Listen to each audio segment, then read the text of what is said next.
Je n'ai jamais pensé qu'un jour, ma propre mère lèverait la main sur moi. Encore moins pour de l'argent. Mais ce soir-là, ce n'était pas seulement une dispute. C'était le moment où j'ai compris que certaines personnes peuvent vivre toute une vie à côté de vous, sans jamais vraiment vous aimer. Je m'appelle Camille, j'ai 29 ans. Et l'histoire que vous allez entendre a commencé avec un simple appel. Un mardi matin. Je travaillais depuis chez moi quand mon téléphone a vibré. Numéro inconnu. J'ai hésité, puis j'ai décroché. Bonjour, Madame Morel. Oui? Nous vous appelons concernant l'héritage de votre grand-père. Je suis restée silencieuse. Mon grand-père. Henri Morel. Je ne l'avais pas vu depuis presque 8 ans. Pas parce que je ne voulais pas, mais parce que ma mère avait coupé tous les liens. Elle répétait toujours. Ton grand-père nous a abandonnés. Il ne mérite rien. Alors, j'avais fini par y croire. La voix continua. Votre grand-père est décédé il y a 2 semaines. Mon cœur s'est serré. Je ne savais même pas qu'il était malade. Puis l'homme ajouta. Vous êtes mentionné dans son testament. Je me suis figée. Moi? Pourquoi? Il demanda si je pouvais passer au cabinet dans la semaine. J'ai accepté. Et j'ai raccroché. Pendant plusieurs minutes, je suis restée assise sans bouger. Puis j'ai appelé ma mère. Elle a décroché immédiatement. Allô? Maman, le grand-père est mort. Silence. Puis? Et alors? Sa voix était froide. Je lui ai expliqué le testament. Et là, elle est devenue bizarre. Très bizarre.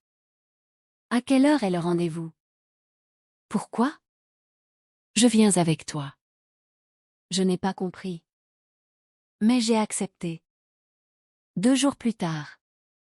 Cabinet du notaire. Ma mère portait son plus beau manteau. Elle souriait trop.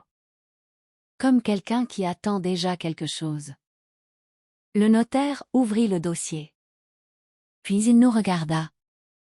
Monsieur Henri Morel laisse un héritage total, estimé à 250 000 $. Ma mère inspira brutalement. Je la regardais. Ses yeux avaient changé. Le notaire continua. La totalité est attribuée à sa petite-fille Camille. Silence. Je tournai la tête vers ma mère. Son sourire venait de disparaître. Le notaire me tendit une enveloppe. À l'intérieur, une lettre. Écrite à la main. Camille. Je sais qu'on t'a raconté beaucoup de choses sur moi. Mais je ne t'ai jamais abandonnée. J'ai essayé de te voir pendant des années. On m'a empêché de t'approcher.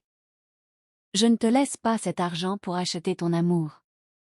Je te le laisse pour te donner une liberté que je n'ai jamais pu t'offrir.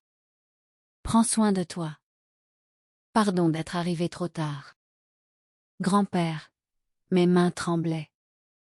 Je regardais ma mère. Elle évitait mes yeux. Sur le chemin du retour, elle n'a presque pas parlé. Puis soudain, cet argent me revient. Je l'ai regardé. Quoi? Sans moi, tu n'existerais même pas. J'ai cru qu'elle plaisantait. Elle ne plaisantait pas. Les jours suivants sont devenus étranges. Elle appelait constamment. Demandait quand l'argent arriverait. Parlait de dettes. De projets. De maisons. Comme si l'argent était déjà à elle. Puis elle a commencé à venir chez moi sans prévenir. Un soir, elle est arrivée avec un appareil médical. Un tensiomètre électronique. Elle disait avoir mal au cœur. Je lui ai préparé du thé. Puis elle m'a encore parlé de l'héritage. J'ai dit calmement. Maman, Je vais gérer ça seule. Son visage a changé. Tu me refuses? Non, mais cet argent est à mon nom. Elle s'est levée. Après tout ce que j'ai fait pour toi? J'ai essayé de garder mon calme. Mais elle criait. Puis, sans prévenir, elle a pris le tensiomètre. Et elle me l'a lancé. Je n'ai pas eu le temps d'éviter. L'appareil a frappé mon front. Je suis tombée. Le choc. Le silence. Puis elle a dit quelque chose que je n'oublierai jamais. Tu ne mérites rien. Elle est partie. Moi, je suis restée au sol. N5. En pleurs. Puis j'ai levé les yeux. Et j'ai vu mon téléphone. Un seul bouton. Enregistrement. Depuis plusieurs minutes. Parce que j'utilisais une application qui sauvegardait automatiquement les conversations. Tout était là. Les cris. Les menaces. L'agression. Je suis restée immobile. Puis j'ai appuyé. Envoyé. À mon avocat. Le lendemain. Silence total. Plus d'appels. Plus de messages. Puis un message est arrivé. On peut parler? Je n'ai pas répondu.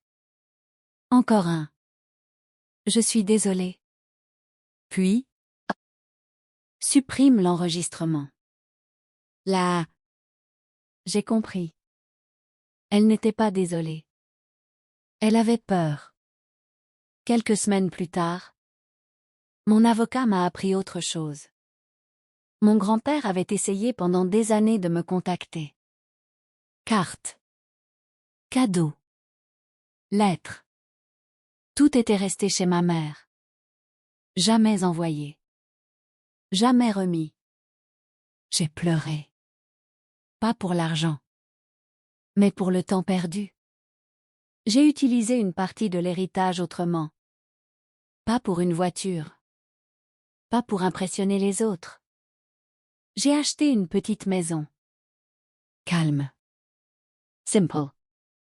J'ai commencé une nouvelle vie. J'ai encadré la lettre de mon grand-père. Elle est encore sur mon mur.